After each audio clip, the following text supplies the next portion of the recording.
Ruth va ramener la famille de Lot pour les ramener dans l'alliance. Ils avaient perdu l'alliance, ils sont sortis de l'alliance par Lot. Mais Ruth les ramène dans l'alliance. Ce matin, tu vas prier pour ta famille. Tu vas prier pour ta maison. Tu vas prier pour ta parenté. Tu vas prier pour tes proches.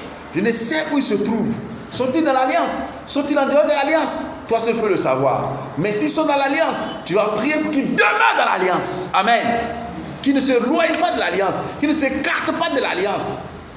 S'ils ne sont pas encore dans l'alliance, tu vas implorer la grâce de Dieu. Que le Seigneur les attire dans son alliance. Que le Seigneur les attire dans sa présence. Parce que c'est dans l'alliance qu'il y a la grandeur. C'est dans l'alliance qu'il y a la bénédiction. C'est dans l'alliance que tout est possible. Dans l'alliance, le pauvre devient riche. Dans l'alliance, le faible devient fort. Dans l'alliance, il n'y a pas d'impossibilité. Amen.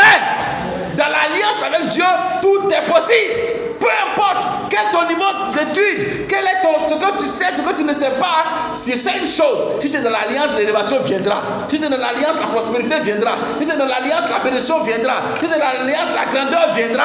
Alléluia. Si et seulement si tu es dans l'alliance. Parce qu'avec l'alliance, tout est possible. Étant dans l'alliance de Dieu, tout est possible. Quand on est dans l'alliance, tout est possible. Rien ne peut nous freiner, rien ne peut nous arrêter, rien ne peut nous bloquer. Ruth qui est partie avec rien dans la main est comblée.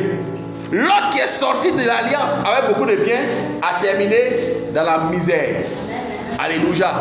Dans l'alliance, tout est possible. Parle au Seigneur ce matin. Parle au Seigneur. Dis au Seigneur de te conduire dans l'alliance, de t'orienter dans l'alliance, de te faire attacher au Dieu d'Abraham, au Dieu d'Isaac, au Dieu des Hébreux. Que rien ne te détache de lui. Que tu aies soif de la présence de Dieu. Que tu aimes la présence de Dieu. Que la convoitise ne prenne pas. La Bible dit, veille sur ton cœur. Plus que toute autre chose. Parce que si le diable a eu ton cœur, il t'a eu. Si le diable a eu ton cœur, il t'a eu.